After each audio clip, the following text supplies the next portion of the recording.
questions. So the speakers for tonight, we have two great speakers, Ryan Clayton and Victoria Kettis. And Ryan is the outgoing co-chair of Vancouver's LGBTQ Civic Committee and is an independent facilitator who presents in classes for school districts across BC on issues of homophobia, discrimination, and, well, all of the above. He's also a lifeguard, an improv comedian, and a former web cartoonist. And I have a sense that we're going to see some of that in the presentations that are coming up.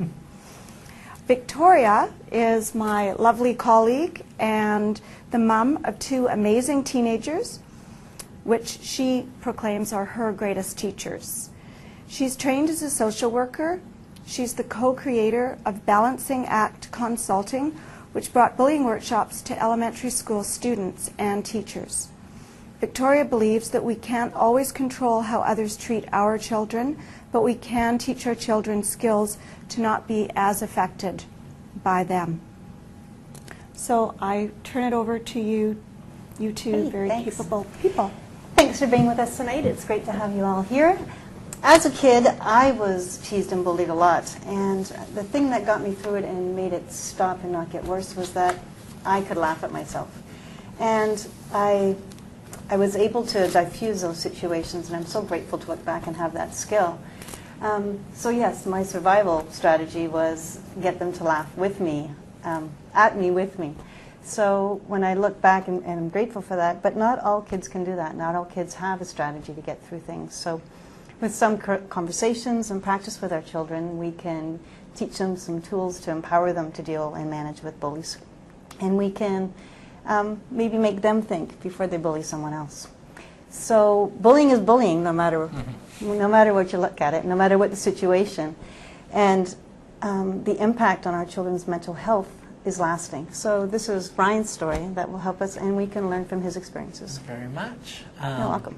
Wonderful. So my name is Ryan Clayton. I'm a facilitator. I've been working with schools all across British Columbia for the past 5 or so years, and I was a bullied kid. What I'm going to be talking about today is very much just my own personal story. I'm going to kind of share with you the from elementary school until I graduated, which was a fun time. And just sort of as people are listening, I think of, my story is going to be very specific. I grew up, I was gay, I was bullied, I was short, and so things are going to be very specific to me, but I think a lot of the things I would say are going to be able to be applied to a lot of other situations. So just sort of kind of think of, how does this apply? How do I see this as well? So, and yes, I am a web cartoonist. I was for many years, and so these are my silly cartoons that I drew up, and I had a lot of fun making them. So, and that was me in my oversized sweater. So, just a little bit about myself. When I was I grew up in the small town of Salmon, British Columbia, and when I was in elementary school, I was bullied. And it wasn't because I was effeminate or girly. I'll get to the gay part later. It was actually because I was really short. And by really short, I mean I finally hit 4 feet tall when I was halfway through grade 9. So I was really tiny. And so my classmates weren't all that good to me about that. Now, just to talk a little bit, what is bullying? And I found this definition off Wikipedia. So I apologize for the American spelling. And I just really liked it. It was bullying as a form of aggressive behavior manifested by the use of force or coercion to affect others, particularly when the behavior is habitual, so it constantly happens, and involves an imbalance of power, or a literal imbalance of size. It can include verbal harassment, physical assault, or coercion. It may be directed repeatedly towards particular victims, perhaps on the grounds of race, religion, gender, sexuality, or ability. And the imbalance of power may be social power and or physical. In your case, physical. In my case, very physical. And where does bullying occur? Well, this actually came from Wikipedia again, and it can occur in any context in which human beings interact, which means school, work, home, neighborhoods, on the bus, here, there, everywhere. And now on the web and on your phone. And so online. Kids can be bullied without even leaving the house. Oh, yeah. And who might be a bully? And this list comes from me. Peers, co-workers, managers, teachers, friends, siblings, strangers, and my number one, politicians. Without a doubt. But realistically, anyone, absolutely anyone, could be a bully, and anyone could be bullied. So now, my classmates were not very nice to me. Now, most of the time I could duck under the legs and hide in a tire or a shoe, but every once in a while they'd catch me and, they push me in the sand, they beat me up, and I wasn't really comfortable approaching people. And the main reason is that in grade 6, I was beaten up, and I was beaten up pretty badly, and I had dirt in my hair and a little black eye, and I went to, another kid had seen this, and she went to the teacher, and she was like, "Oh, Ryan got beat up," and my teacher pulls me out in the hallway, and she goes, "Ryan, you bring this on yourself by being different." I was in grade 6. Do you think I ever spoke to a teacher ever again? I was like, no, teachers are evil. But we do need to encourage our kids to keep trying. Find another adult who will listen. Find another adult. The next year, I now know my teacher from next year, and I totally could have gone to her for anything. Like, she would have responded so positively, but I didn't trust that. I thought, after this one teacher, I was like, never trust a teacher. Yes.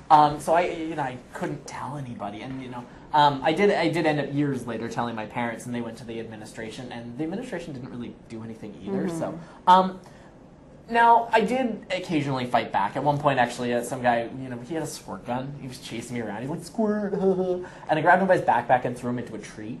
And then 5 of his friends beat me up. So the moral of that story was violence solved nothing. And I really wasn't. And at that point, I was like, I can't even defend myself.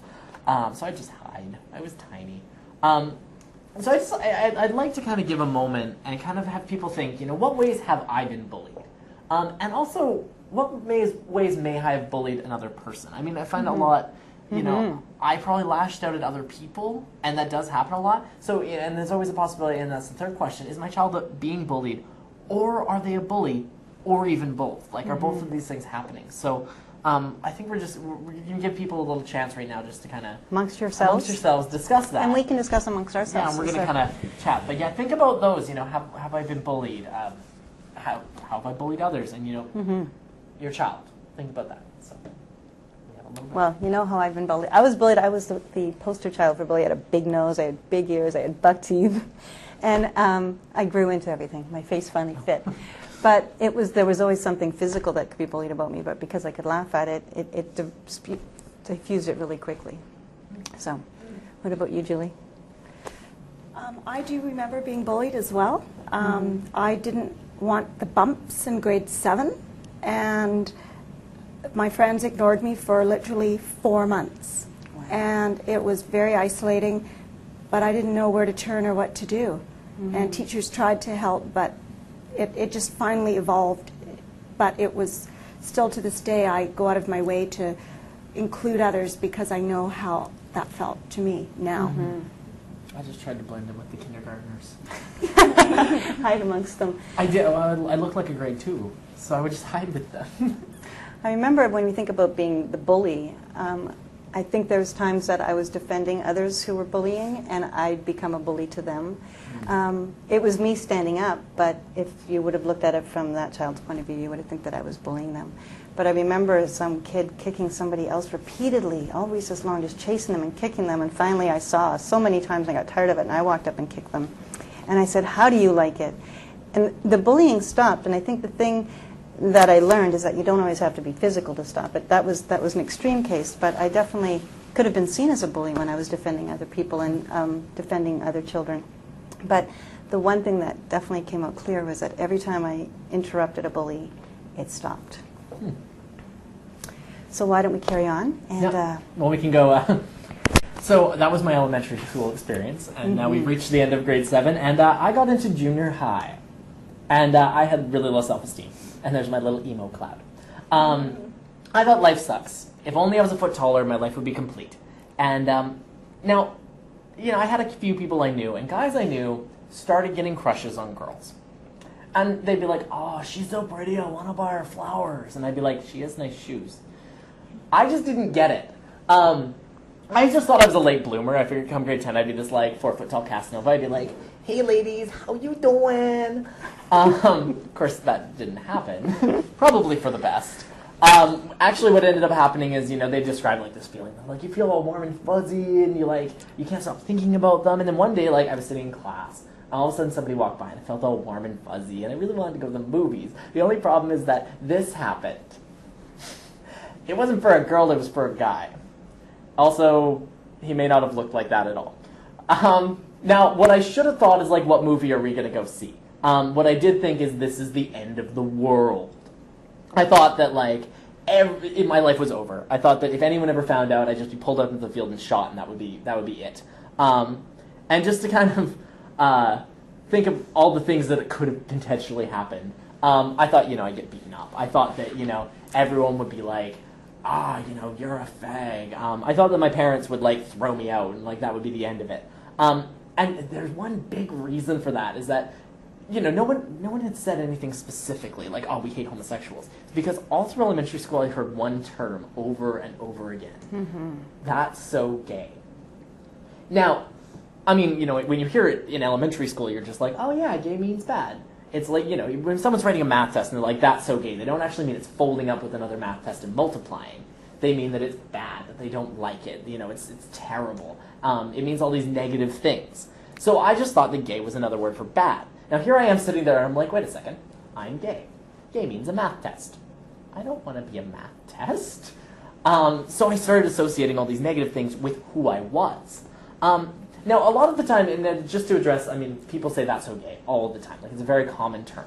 And so when people say that's so gay, they don't often mean it's a homosexual. So I'm just going to take the word out completely. I'm going to replace it with something. I'm going to replace it with my name. And so imagine that this is my life. I'll play this with you. Imagine that this is my life. I go to school, I'm in school, I hear every day, that's so Ryan. Now, it doesn't refer to someone who looks like me or who has hair like me. It's just another word, it's a synonym. Synonym? That word. There we go, synonym. There you go. It's a synonym for bad, stupid, disliked, horrible, it's offensive. How do you think I'm going to feel about myself? I wouldn't want to be showing up very often. Oh, yeah. How do you think I'd feel about my name, who I was? I wouldn't feel good about that either. It would make me want to be anything else but who I was. Yeah, I very much, I wouldn't want to be Ryan. I try really hard to be a Sam. Everyone, my name is Sam. I am Sam. I would probably be very insistent. Now imagine I'm in school for a whole year. What do you think my life looks like after a year of hearing this every day? Of hearing that every day, I think we see it in the news and we hear it every day, what happens to those kids that repeatedly just can't take it anymore, and they have a term for it, and it's not that's so Ryan, it's bullycide. Yeah. So getting our kids to that point is totally unacceptable. Yeah, and and that's the far side of it. Even leading up to that, would I want to be in school? No. Would I, if I'm skipping class, what do you think my grades look like? What might I be doing outside of school? Am I self-medicating? Am I using drugs or alcohol? Am I hurting myself? Am I just, isolating myself away from my peers? And then, if I really do feel so horrible about myself, could it lead to suicide? And that's the reality. In this particular case, gays and lesbians have the highest rate of suicide of any minority group in Canada. And any group having a high number is bad, but for gays and lesbians, it's very high. That's not to say, vast majority of people make it through. They make it. They hear all these things and they get to the end of it and they're like, okay, I made it through. But there is, one's more too many. Yes. But it's more than one, and we hear about it in the news. And now think about all the, and I have a few examples here. I work in a school, and these are the terms I hear all the time now, and I'm sure you can think of lots more. But these are terms I hear. Same kind of concept. When people say retarded, when people say stop being such a Jew. I couldn't believe when a kid said that in front of me because I'm like, how do you not I was so mad. I might have gotten really angry at him. But yeah, just to think about what words are there used that target groups of people, different slurs and that. And what could people say instead of the words? Again, when people say gay, it tends to just mean bad or negative. But instead of saying gay, what could you say? If something's terrible, you can say that's terrible. And just for fun, I put up the thesaurus. I just copy and pasted the thesaurus of all the things you could say for bad. I really want to start saying that's so dissatisfactory. I think mine's going to be fallacious. yeah, that's a good one. There's lots of different words that you could use and that don't target a specific group of people. And that's one big thing. That would have made a huge difference for me in school if I hadn't heard the word who you are is bad. I wouldn't have felt so concerned about myself. So anyway, but I did. That was a common thing. So I heard this all the time, and so I responded. Now, the number one thing I did is I didn't want to have friends because I thought if I had friends, they would figure it out, and then they would tell everybody. So I would hide in the back of the library, and I would read Shakespeare, which was on the bottom shelf. I made it through the complete works of William Shakespeare in grade 9. You could reach it. Yeah. And, that's a lot of time avoiding friends. I became a little crazy. I thought that eventually there'd be a mind reader, and that someone would just come into the school and be like, homo. And so I tried really hard to always have a song stuck in my head so that they couldn't read my thoughts. But then I get concerned that the song was too gay. And so I tried to get a straighter song and stuck in my head, and then it became, here I was like actually torturing myself inside my own head. And that's how bad it was. I became really uncomfortable with my body. And that was a big thing, I wasn't comfortable with my own skin, and I started to see my body as just everything was wrong. And so I dropped out of swimming, and I was a competitive swimmer up until that point. I found excuses to drop out of swimming, and I kept saying, oh, it's the Speedo. I hate wearing a Speedo. Which, legitimately, I hated my body, so yeah, I hated wearing a Speedo. And I actually started wearing really baggy, ugly clothes. That wasn't because of my body, it was actually because I thought people wearing tight clothes were gay. And I was like, whatever I do, don't act gay. Wear baggy, ugly clothes. Be dirty. Roll around in the mud for a bit. Because that was the stereotype. Will and Grace was popular at the time, so it's like I saw Jack McFarlane. He was immaculately dressed, and I was like, I can't be like that. Don't be like that. That is the rule. So after a while, eventually, I just didn't have very many friends. And I sort of wanted to ask, for those changes, I think back to all the things I did, and I think, would I have even noticed those things? The changes that happened there, the things that I did, I'm like, if one of my peers had been doing that, would I have even noticed that? Because they were unusual, but they weren't necessarily, oh, he's depressed, oh, he's being bullied. And it's like, how do you pick up on those things? So I sort of asked, what changes may I have, say, noticed in my child? And are they unusual? It's not so much are they, the obvious red flags, but are they unusual? Is something going on? And one of the things I used to do is when I was really upset, I would have 3 showers in a day. I would wake up in the morning, I'd have a shower. Around lunch, I'd have a shower. Before dinner, I'd have a shower. And it was always when I was really, really depressed. And then one day I was like, where am I getting this from? Why do I do this? And suddenly I realized my dad does the same thing. And that's such a quirky thing to think when someone's depressed, they have 3 showers in a day. But yet I totally was just modeling after my dad, because that's exactly what he did. And so there's something that's unusual. It's not necessarily a red flag, but totally meant that I was depressed. And the only reason my dad ever figured it out is because what he did. So I think about that. When you're upset, what do you do? And do your kids model after you? Do they see that, and do they do the same thing? Because kids model after their parents all the time in language, behaviors, but especially coping methods is another thing that they're going to end up modeling in some part. And one thing, the key takeaways that I've been writing up here, there are a lot of things people can refer back to, but one really key one here is people, especially teens, work really hard to hide when they're upset. They don't want you to know that they're upset, so they're going to put every effort into seeming like they're okay. And maybe that's going to be where the tip-off is. It's you're putting so much effort into being like, yes, I'm fine. What's going on? Maybe that's the tip-off. Maybe they're so extremely okay that something's off. Yeah. And I always say it as when you've been drinking a little too much and you start trying to really, really pronounce your words. And you end up sounding quite drunk, but in your mind you're like, I am sounding so clear right now. And you're trying not to look like you've had a lot to drink. And yet that's totally what you end up coming across as. So, that's always the example I give of, you're trying not to look like what you are at the time. And so Yes. for depression, for me, I tried so hard not to look depressed. And yet I totally was. Yes, because teens aren't going to start that conversation about it. Teens are going to find other ways. So we need to dig in with the teens. With kids, it's a little more obvious, like the next slide. Yeah. And so there was this lovely list, and it was, is there a bullied kid in the house? And what I did was, this is from the book, The Bully, the Bullied, and the Bystander. And I actually went through, and the things that are bold and italic are things that I actually did. And I kind of went through, I was like, okay, I did that. I didn't do that. I did that. I did that. Okay, that didn't happen, but that's more related to physical violence. So I went through it, and I just went, okay, I had some of these. Some of these were there. And I also go, those are very subtle things. But then you add them up, and you go, oh, wait. So yeah, it was just kind of neat to kind of go back and be like, what did I do? Or what didn't I do? So moving forward a little bit, finally I was like, okay, you know what? I'm gay. It's not a phase. I kept being convinced that one day I'd just wake up one morning and be like, boobies, and it would all be over. It didn't happen, never happened. So eventually I decided I had to tell someone. And so on my 16th birthday, my dad and I were driving home from downtown Salmon Arm, and we pulled over into the parking lot of Tim Hortons, and he said, do you want a coffee? And I said, Dad, I'm gay. Now, I had a very specific idea of what I was talking about. I was like, I'm attracted to guys. I have crushes on guys. I want to go out to the movies with them. My dad had a completely different idea of what I was talking about. And there are things that at just turning 16, I was like, what?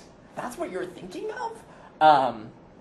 And his immediate assumption was I was talking about sex, and that I was sexually active. And it's like, I hadn't even met another gay person at this point. I was like, I didn't even know they existed aside from me. I really was the only gay in the village, as far as I knew.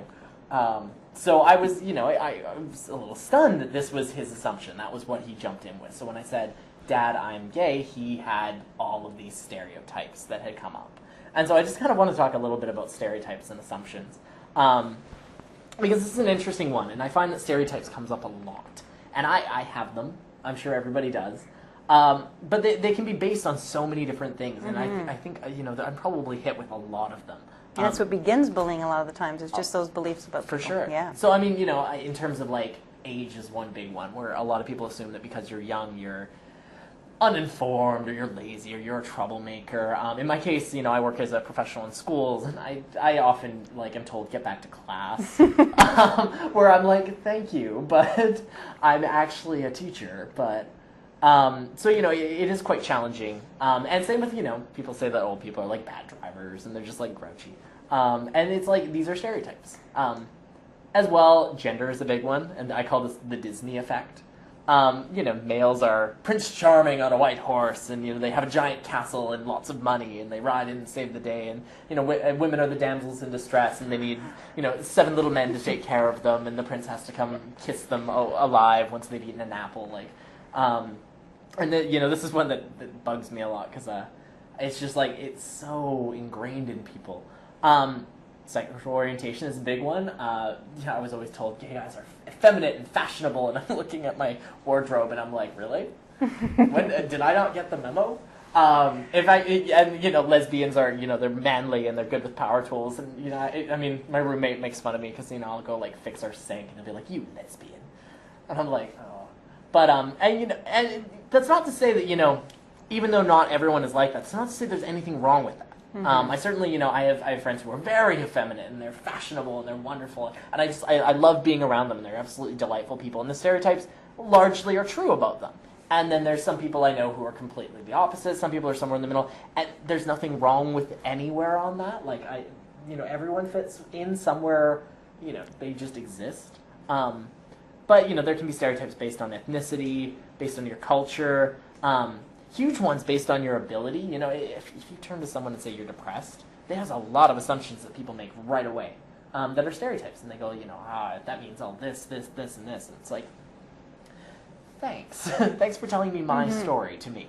And so, one of the things with this is we don't invent these. We're not suddenly born going all gay guys are fashionable. Well, there's all these differences, but I think one thing that we can do with kids, with our families, that's really important is to make sure we spend time with our kids talking about all these differences, but then bringing it back to, but what's the same about all of us, so that they can make an instant connection with somebody else in the classroom that is different, that does bring attention to themselves, that people may call annoying, but what's the same about him? Yeah. What things can you bring close to you and connect with that person on a different level that isn't all of those things? Well, where's that common ground? Yeah.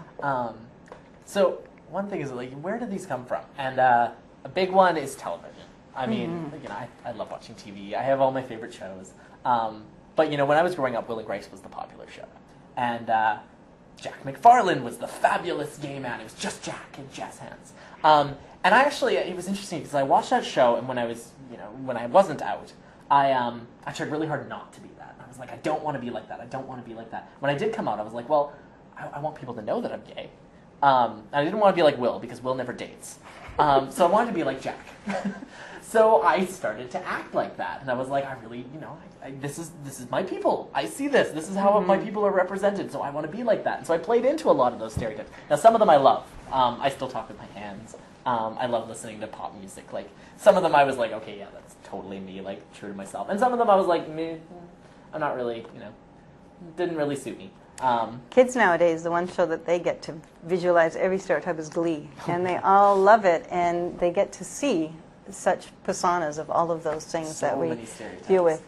And as parents, we get to show them that this is all just make-believe and what it is, but they all get accepted for who they are, and they all do have that common ground. So it's a powerful thing to be able to have our kids see that and have it be all okay to be all the things that we are. I love that show. Yeah. So many stereotypes. Yes. Every character Every is one like of an them. extreme stereotype, and I'm just like. But yeah, so just kind of looking at that. Also, a big one is a lot of people get their stereotypes now from the internet, and yeah, absolutely everything exists on the internet. If you've thought of it, it exists. And so for a lot of people, they can get a lot of misinformation. I find a big one is video games. And I'm a gamer. I play a lot of video games. I love video games, and I played enough of them now, especially playing them my whole life, that I'm very critical of them. Because I grew up when graphics were tiny little 8-bit characters, and so they had immersive plots and characters. So I get really frustrated with games nowadays because they just don't have that. And when they do, I'm so excited. But one of the big things, and here's an example of a big stereotype, is there was one game that you played the entire game and you were a bounty hunter in space. And you were a pretty awesome character. Like, you fought through armies of aliens, and you did all this stuff, you rescued the universe, and then at the very end, the character takes off their helmet, and she's a girl. Long blonde hair comes out. And that was it. That was the end of the game. That's all it was. And all it was at the very end, you suddenly realize this entire time you've been playing this kick-butt female character. So, awesome, strong female character. Then they remade the game recently. Great graphics. And I was like, okay, awesome, I can't wait to play this character again. And I start playing it, right away you see this character. She's all wistful. And she's all kind of lost and teary-eyed. And she gets to the very first place that she is, and she suddenly gets trapped. She's being shot at. And all of a sudden, in come the tough space marines, and they rescue her, and they go, yeah, always bailing you out, and, always rescuing you. And it's like, oh, you just killed the character. You took away everything that was good and just made her into a stereotype. You made her into the damsel in distress, and you took away all of the positive that was in the original game. And I just went, oh, well, I mean, yeah, they're playing into the stereotypes, but boy, why? Why? And so many times in video games, you just see these stereotypes over and over again. And our kids are seeing them, yes. Yeah, that's who's and playing it's them. immersive too. Yeah. Like they're a part of it. Even a game I'm just playing, which takes place in the Renaissance. I mean, every Italian is the same, and I'm like, no. Well, you can see how our kids judge so easily now. Yeah. And so and it's really tricky to catch those. So I sort of wanted to ask, like, what are I have stereotypes. I'm even bad for it sometimes. Like, I'll catch myself. I'll be like, oh, I shouldn't even be thinking that. And it's like we have assumptions. We get them. They're a part of they're part of our brain. But what are our own assumptions? And then how do you educate yourself about that? How do you figure out what stereotypes you have, and how do you reconcile that? How do you make sure that you're not stereotyping different people? And one big thing is that there is stereotypes that people go, oh, but it's positive. It's positive. It's like, yeah, but this group of people is really good at math. It's like, yeah, but that can be negative in and of itself because it creates unrealistic expectations of a person. Again, I was told that I'm going to be suddenly really good at fashion, and I can cut everybody's hair, and it's like, I don't know what to do with clothes. I go into a clothing store and I go, I think it looks good. It has a collar. I guess I'm going to get my gay card revoked, but. Well, when you talk about that and our kids and unexpectations, I think of children in schools now. I've talked with a number of school counselors, and it is like they're being bullied by parents and belief systems of having to work so hard, because there's a huge amount of children feeling low self-esteem in the sense of all they can do is school, and they're not allowed to have a life outside of that. And they're feeling bullied, and they're getting depressed, and it's affecting their mental health in so many ways. Yeah. And the only thing that they get time to do is school. So even those good things, as you say, can affect our children's mental health because it's being bullied in a backdoor kind of way. Yeah, totally. So yeah, I've had lots of unrealistic expectations thrown at me where it's like, yeah, you should be good at this. You should be able to do this, and then even then, like sometimes the expectation is that I'm not going to be good at something. Mm-hmm. And a lot of people assume that I'm not good at sports. And it's like, yeah, well, play soccer against me. Mm-hmm. I used to be good at basketball, and I was the short kid. The reason why is nobody ever blocked me. There you go. Ever. And I had really good hand-eye coordination, so I could always get a basket. So now, of course, reconciling all of those things, I was like, I have all these stereotypes. Finally, I'm like, I need to tell people. I need to tell people that I'm gay.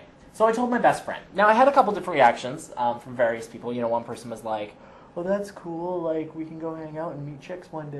And I was like, that's nice. I had one guy who was like, does that mean you're attracted to me? I was like, no. He's like, why not? So offended. Forever. He never let me live it down. I had one girl, she got really excited. She was like, oh my god, we're going to be best friends forever. We can hang out all the time. We can get our hair done. We can talk about boys. And we can go to the mall. And it's going to be so amazing. We're going to be best friends for all the time. She went and told everybody. She told everyone. She told teachers, parents, students. She told random strangers. She just ran up here. She was like, I have a good friend. His name's Ryan. He's right there. Well, life in high school changed a little bit. Now, at first I kind of tried to hide away. And then I was like, I can't deny it. I mean, everyone knows and it's the truth, so I might as well tell the truth. So I was honest. I was like, yeah, I am. And, most people kind of were afraid of me. I did kind of spread around the school that it might be contagious. And a few people left me alone. That's not true. But I was really like, if I cough on you, you'll catch the gay. And they'd be like, then they do research on Google, and they'd be like, oh, never mind, it's not contagious. Now, one guy did actually give me a hard time. He shoved me into my locker. He's like, faggot. And when this happened, all of a sudden this girl ran up, and I'd never met her before. And she was like, did you just beat up Ryan? I'm dumping you. And then she ran away. And I was like, what just happened? It was like a drive-by dumping. Anyway, word of this, it's a small town. Word of this got around really quickly, and all of a sudden all the guys were like, wait, Ryan is friends with all the girls. We want to meet girls. And all of a sudden, all the guys suddenly wanted to be friends with me because they wanted me to introduce them to the girls. And it reached one point where all of a sudden, I was walking down the hallway, and all of these guys came in. They're like the football players, and they surrounded me. I was like, what's going on? And all of a sudden, they're like, Ryan, we can't defend you all the time. We need to teach you how to work out. And they dragged me to the gym and put me on weight machines, and they're like, here's how you use this machine. And I'm like, okay. And they actually taught me how to use the gym, which was interesting, and I was really blown away by it. But it actually, But by being real and being who you are, Yeah. the bullying stopped. Yeah. And because somebody stood up for you and had Well, the yeah. courage to say, Yeah, enough. that one girl who I still don't know what her name was. I know what the boyfriend's name was because he was Because he was cute? He was actually the guy who said or do you think I'm attractive? It was his cousin. It's a small town, it happens. No, he wasn't cute at all. Never would have happened. So just to think a little bit about that. Now, after that, I started getting involved in my community. I was like, okay, I can actually be myself. So I started volunteering at theater, and then I started going to a youth drop-in, and it was actually in a different town, and it was a drop-in for gay, lesbian, bisexual, transgender people, and I finally met other gay people. I was like, my people, I found you. I have to drive to another town to find you, but I'm there. And it actually reached a point where I finally decided that I wanted to open it. Now, it was very much like a gay-straight alliance group, but I approached my school, and I was like, I'd like to open something like this here, and they were like, yeah. So I was like, you know what, I'm going to go to local community center. And I actually went to the local community center and opened it there. And, over the course of the year and a half it was open, we maybe had 12, 13 kids come by, which for a town that size is amazing. That was so many people. And so, for me, that was a way suddenly I was involved in my community. Suddenly I was a person who was actually there. I was meeting people. I was meeting, I was meeting reporters. I was meeting community center workers. I met social workers and all this. It was really neat. And suddenly I was involved in my community. And that's a really important way to stop bullying, is by getting to be involved. So people know Yeah. who you are for different reasons and get to see another side of you besides the thing they pick on. Yeah, well, Yeah. I sort of thought, what supports existed for me in school, and what supports were outside of school, because, this group that I started outside of school because I didn't think it would be good in school. And so it existed beyond the school, and, people who looked outside of their school found this resource. And then I thought, what things really got me through, and it's all the things I was involved in, all the things that I did. And then I sort of asked, are there activities your child is interested in, and how can you encourage them? How can you be a part of your community? And then I thought, a lot of what I did, especially in theater, was because my dad started getting involved in the local symphony. And so I went, what am I involved in? How am I involved, and what am I interested in? Do my children see me as involved in my community? And I have a question for you, Ryan. Yeah. I'm curious, and is it okay to ask you now? Yes, by all means. I'm curious. It sounds to me like you gained some self-esteem when you were being bullied, and yet someone finally spoke up for you. You were able to be real, and you connected with someone, and that seemed to shift for you, so that then you decided you were going to get involved with other people of like interests, Yep. whether it's gay people, whether it's other kids with ADHD, whether it's kids that love badminton. So you shifted, but that was the turning point for you. Sounded like it was when you were defended. So if perhaps, are you suggesting if a bullied child can find just one person to connect with, whether that be a teacher, whether that be another child that also feels bullied, and then you feel that you have a bit more of self-esteem to move forward? I'm just wondering, is that what helped? What was the turning point? Well, I mean, part of it was also stereotypes, actually. Because Will and Grace was so popular, a lot of girls wanted a gay best friend. And so all of a sudden I had girls being like, let's go shopping. And I'm like, I could care less for shopping, but I was like, friends! I have friends! So part of it was that I played into that, but certainly, when all of a sudden somebody stood up for me. That was the turning point. That was for really, you. I think it was a slow turn, but that was a point where I recognized, yes, that things are changing. Okay, so that's a really key point for parents, I think, out there, to recognize that if they can empower their parents or their children to somehow find some resiliency. And I think, Victoria, you were going to talk a bit about resiliency and what parents, because your experience is so fantastic that you can share that. I think so many kids out there may not be gay, so that piece of the bullied, your common ground was that you were bullied, and it feels the same way regardless of why you're being bullied. I'm just wondering what resilience tips. I've heard a lot of stories from different people, and it tends to be very similar. Like, I used to actually do facilitation. I'll pop to the next slide. I actually got involved with facilitating. And I got involved with anti-racism, and it was the same stories. Like, you could have put word for word my story in there, and the specifics were different, like the words used, and there were a few subtle differences. But bullying is bullying. But the bullying was bullying, and it was like, and the way you felt about it was often exactly the same. And I've talked to so many different people from various backgrounds, and it tends to be very similar. The details will change, but a lot of the feelings around it will stay the same. And so I find that is a common ground with so many people. And just to sort of, this is where I ended up. Now, I'm not saying I was awesome yet. The title of this entire thing was My Journey to Become Awesome. I'm not awesome yet when I graduate high school. That came later. But certainly I was well on my way. And one big thing, and that's something I cannot stress more, is that my life began after high school. And for so many kids who are like, I hate to say it gets better, because that says it's not better yet, but it will get better. It does get better. One day it'll be better now. One day we'll get to a point where it's fine now. But even if it's not fine now, it will get better. And that's because life starts after high school ends. Because that's when I made I talked to maybe 2 people from high school still. And yet, I have all these things going on in my life that I'm very involved in that all started after I graduated.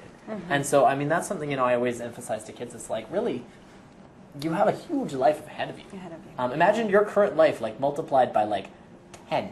Well, with modern science, actually, that might be the case. So it's like, there's huge life ahead. Yeah. So, and that's a big thing. So, I will. So hanging in there for some ideas. Yes. So as parents, there's so much that we can do. Some of the things listed here, role playing. I think it's that really big idea with small children to practice what it's going to be like being bullied. Practice and come up with things that you can say to deal with those bullies. I know that whenever I stopped bullying as a child or said something to the bully, it stopped. It didn't carry on. So giving them that, and that sense of self, that strong sense of self that kids need to learn, that when they hear things being said to them, you mentioned it yourself, is asking, is this true? Is this really true about me? And going from that place of not letting somebody have power and control over you about something they don't even know. And usually people who are bullying you don't know you. They don't have any idea who you are. So giving kids those strengths to not be so affected because it's not real. It's somebody, maybe that kid had a really bad day and somebody's bullying them. So teaching your kids to also have a little bit of empathy and to question, why is this person doing this to me? And maybe reaching out to them in another way that's not in the moment of being bullied, but at other times when it's more appropriate for that child to maybe get some support from you. And just practice, practice, practice. Little ones, just teaching them pretending to be brave, even if you're not brave, just pretending in that moment so that you have the courage. With teens, it's less likely that they're going to come to you. Teens are big conversationalists when it comes to telling you their troubles and having tea or coffee in the parking lot of Tim Hortons. But bringing up stories from your own past, sharing things that you went through to bring out those stories, reading something out of the paper at the dinner table with them so that they get to hear that it's happened to you and that it's happening to others, and directly ask, is this happening to you? All the reports out right now, there's lots going on with this Let's Talk, Bell, and lots of talk about suicide. All the teenagers and a little older all saying that they didn't know how to start the conversation, they didn't know how to come forth, they didn't think people would believe them. So we need to talk to our kids about it, because the one thing we know is talking about suicide, it's not going to cause it, but it's definitely going to play a part in preventing it. So being louder with our children, sharing our experiences. And I think the other thing about bullying is that with any age, we don't want to fix it. We want our kids to have some power in that. We want them to be a part of the process. We want them speaking out and telling you what they need and what kind of support they want to have come into the school if it needs to get to that point. If it's not a conversation you can have or skills you can teach your child, then not fixing it, just asking, what do you need? How can we work through this together? And letting them feel empowered and no longer the victim, that they do have some control over how to manage the situation. Yes. Awesome. Cool. So we have now because I'm talking so much about homophobia, and I included some very specific resources. Community, which is BC's queer resource. YouthCo, which is an HIV and Hep C outreach center, and there are very specific health issues around being gay, being lesbian, being bisexual that is often not included in health classes. So that they're a good resource. Trans Youth Drop-In, which is Vancouver-based for people who are transgender, but they certainly answer questions from all across British Columbia. And then a few little outreach services. Gabby Services is through Community. That's actually where I got my original training, out in schools. It's a fabulous resource. They come in and screen a film and then discuss it afterwards. That's great. Oh, it's lovely. Roots of Empathy is actually an elementary school program where they bring in a baby and then they just teach empathy to kids. It's wonderful. It's wonderful. It's actually sponsored by the provincial government. Myself, I work. I contract to school boards. I come into any school, so if anyone wants to hire me, please. But that's, I also can make myself available to answer questions. And the number one resource I can provide everybody is the Kids Help Phone, 1-800-668-6868. Call it. Even if you have a question, leave that around for your kids on the table. Put it up on the fridge. Just be like, even if you just are curious about something, call it, because that's such a huge step to just be able to talk to someone who's just going to listen, who knows what they're talking about. And to remind them they're not alone. Yeah. And then a few bullying resources, Stop Bullying, bullying.org. Pink Shirt Day is coming up. It's the 29th, so that's in 2 weeks. 2 weeks. I'll wear a pink shirt. It's the only day of year I wear a pink shirt, because pink is not my color. But I'll wear it. I'll tough it out. Great. That'll be a fun one, because a lot of people all over Canada will be wearing a pink shirt. And it was a homophobic incident that spurred that. It was a kid being bullied for wearing pink, and his classmates saw that and they went, nope, not acceptable. They stood up for him. Yay. And they went to a thrift store, bought all the pink shirts they could, and showed up at their school the next day and handed them out to people. Everyone wore them, and they just went, you know what, you can't bully us all. So and that's the background of Pink Shirt Day. That's powerful. So yeah. Yeah, and I think even, for example, going to the Pink Shirt Day website, and it is coming up February 29th, taking that to your school, being an advocate for your child in the school, and not even only about your child, but how do you educate the school population? How do you bring resources to the school that they may not be aware of, whether it's the PAC, whether it's the principal, the teacher, and get the school involvement, and so that you're educating an entire school population as opposed to just trying to fix that one bullying issue. Try and educate the entire population about anti-bullying before it even gets to that point, so preventative.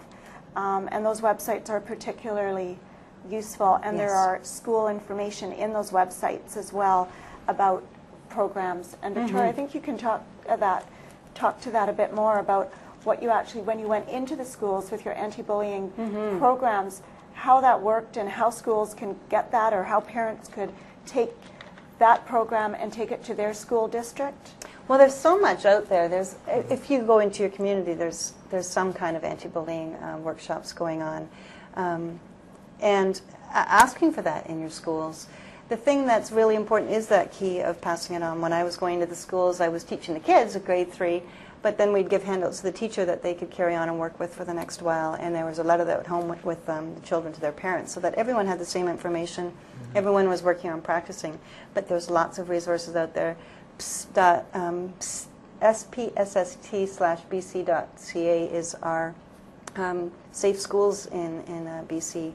So there's those resources. They'll come into schools. So looking and talking to your school, if there's issues, that they can come in and help you out. And working on that context of it's not just, as you say, dealing with one couple of problems, but to deal with the whole school as a whole. And every school does have something in place. It's just a matter of making sure that everyone's using the same tools. So, yeah. And I think the Safe Schools information and other bullying information we'll definitely make sure to have on the Forces website, so that you can look further into the Safe Schools and take it to your school. And I think the other thing that is, you touched on this, was the mental health issues that when kids are bullied or when they're not doing well in a school for all sorts of reasons, their self-esteem is affected, and ultimately, whether it's depression, anxiety that follows. So bullying definitely affects kids' mental health in all aspects. And so focusing on the bullying, but also focusing on how do we get help for depression, how do we get help for anxiety. And a lot of that information, again, is on the Kelty Mental Health website, and that will be on the Forces website.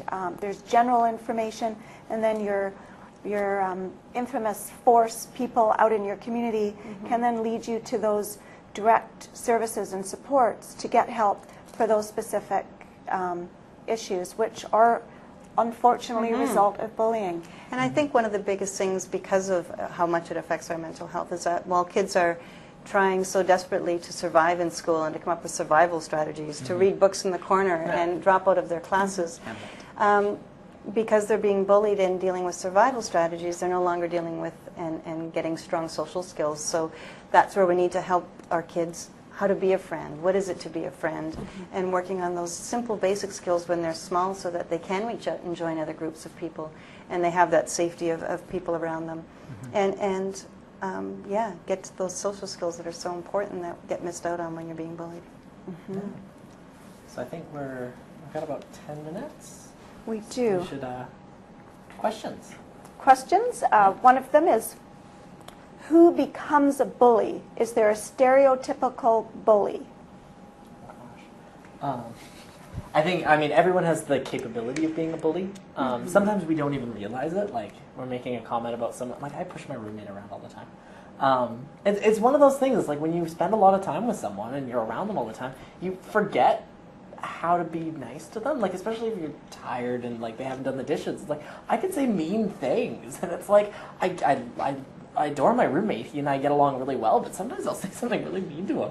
I'm like, oh, I guess I shouldn't have said that. So it's not so stereotypical. Yeah, so it's not. No. In everything I've read and everything I've researched, there are some of those basic things that people who don't care about what other people think, people who don't care how other people feel, kids who are more likely to do delinquency kind of things are more apt to be bullies. But I think the empathy side of it that we need to look at is kids who are bullying are generally kids who have been bullied, whether by a parent or a sibling, somebody else in their family that is bigger in meaner and controls them. It can be an abused child who's coming to school and just taking it on somebody else. So that's, again, where we get to teach our kids to look at the bully not as this big meanie, but somebody who might need some kindness from them, too. Yeah. Yeah, and I think the other piece about bullies is that often, even though they may be the bigger, macho kind of kids, there's something going on for them. And so instead of looking at the bullies as being what's going on for them, and how do we get help for the bullies as well? And I think that's the piece that is something to be looked at. The other question is, how can you help a school to understand when bullying is occurring, but they are blaming your child because their behaviors must have caused it, and because a bit of a witch hunt against your child or mob mentality happens? That's what my teacher told me. It's all my fault. And I hear it from parents a lot. I hear it from parents a lot saying, but what if the bully is the teacher? What if the bully is the one saying, but it's their fault if they just didn't bring attention to themselves, if they weren't different? Because I chose to be short. And I think that no matter what, it's that whole thing we're teaching our kids to tell an adult. And if that adult's not listening, go to another adult. We've got to do the same thing. We've got to take those steps through. That if the teacher's not working well with us, that you tell them, I'm going to be going to your principal and seeing if maybe they can help us work out a solution. And if the principal's not on board, then going above the principal's head. I think it's really important that they see that they need to be accountable for their actions and that that's not acceptable, and that's bullying. And I think just stepping up and stepping up and stepping up until you get those answers met is what's going to need to happen. And I think that, again, working with your child and saying, so the teacher's not helping us, what do you think we should do? Giving the kids a lot of power through the process and, giving them that tool. Yeah. Yeah, I think that's really key, is empowering your child and letting them know that you're with them and you're going to go to bat for them. Yeah. And you believe I them no refer matter what. often to that guide, the Speaking Up in Public School Systems, a guide to advocating for your child. It's on the BCC PAC website, and that's Parent Advisory Council website. It's called Speaking Up, and it helps you advocate. So if you're not getting help with the teacher or the principal, it shows you the levels and how to advocate within the public school system. So that's another option. That's great. Okay, can you talk about the scapegoat or the bullied child, meaning the child with ADHD or some other mental health challenge that kids pick up on due to their different behaviors? Often their fingers are pointed at them and the kids start to believe what they're being told. So they're basically targets. Can I ever talk to this Yeah, one? sure you can. I work in a pool, and so sometimes I teach classes. Sometimes I'm the lifeguard, and there's one particular class where there's one boy, and he's I would say likely ADHD. I'm not the expert, but he definitely is very different from his classmates. And he tends to be the kid who's always goofing off, and he's not on task, and he tends to talk back to his teacher a lot. And so the teacher focuses, fixates on him. And, this kid blinks wrong, and the teacher's on it. Which I was, at first I was like, okay, because I didn't know the kids. I was like, maybe this kid's just having a bad day, and maybe, this teacher's getting really frustrated. And I started to notice, no, you know what? This kid is getting targeted by this teacher. And, it's the teacher just trying to keep the class managed. I mean, it's a class of 30 kids, and they're in the water. It's difficult, but he's just trying to keep them managed. But he does tend to focus on this one kid, and I feel so bad for him sometimes. I'm like, So what do you do for that one kid? Well, I've definitely, there are times where I've tried to get to him first and been like, okay, sat him down and been like, all right, you're kind of, you're not paying attention, you're not swimming, you're distracting the kids around you. They really want to swim, they want to learn this breaststroke really strong. Yeah. I know, and he's a good swimmer. One reason he's goofing off is because he swims with the swim club, so he's a good swimmer. So he's often really bored. And I'm like, can you demo it for your kids, for your classmates? Can you demo it for them? Can you show them how to do really strong arms? So good. So showing his strengths to the class so that they can all see that he can do something well so that they can maybe redirect their focus too. Yeah, totally. And so I go, can you go first? And can you just do the best breaststroke you can? And I want to see really good follow through. And I want your classmates to watch you really carefully. And he does it and he's so proud of himself. And then, the other kids are like, oh, that's how we do it. And, they're mostly not really paying attention. But for that one kid, suddenly he's he's being celebrated. So Sometimes I try to get to first. Sometimes I've gone to the teacher and gone, I know he's goofing off, but really, like, you're a little hard on him. So for those scapegoats, then, what I hear is finding the strengths. So, and I also believe that educating teachers, teachers, I know that all through time, the class clown most likely had some kind of mental health issue they were dealing with that never got looked at because all they saw was the behavior. So I think educating the teacher is really important for those kids that are used as a scapegoat, and getting the teacher on board and giving the teacher some specific skills. Maybe you can point out his strengths in the classroom, and maybe you can find a friend who can help him within the class so that he's not feeling so isolated and not always one pointed out, but look at his things that he can do well and those things that other kids can share in commonality. Yeah, for sure. Yeah, I think that's excellent. You both touched on two really key things. One being building a child's resiliency. And again, we will post resiliency information and websites to bolster your child's self-esteem, put them in leadership positions so that they feel empowered. I think that's really key. You guys have touched a lot or on a lot of really key points. There's a lot more resources, again, that will be posted on the website for parents to do their homework and look into further. The Speaking Up Guide, one of the questions was about advocating in the school systems. And again, the Speaking Up Guide will help you and assist you in that. And the Safe Schools will give information to take to your schools to assist in advocating within the school system. So it's almost 8 o'clock, according to this laptop. My watch actually says it isn't, but I think it is. Is that correct? Ian or Rob? 1 minute. Oh, one more minute. All right. One more Then minute. let's wrap up. So wrapping up, what are your one word of wisdom? If parents had one tip, what would that be? We'll start with Victoria in 50 seconds or less. I think the really important thing is to teach your kids that sense of self and to not let others impact them that strongly, that they can have some control over the bullying, and to step up and speak out when there's kids being bullied and not to stand by and watch, because it does stop it. Kids want attention who are bullying, and if they're not getting the attention, it goes away. I would say, be open and honest with your kids. Like, you can make mistakes.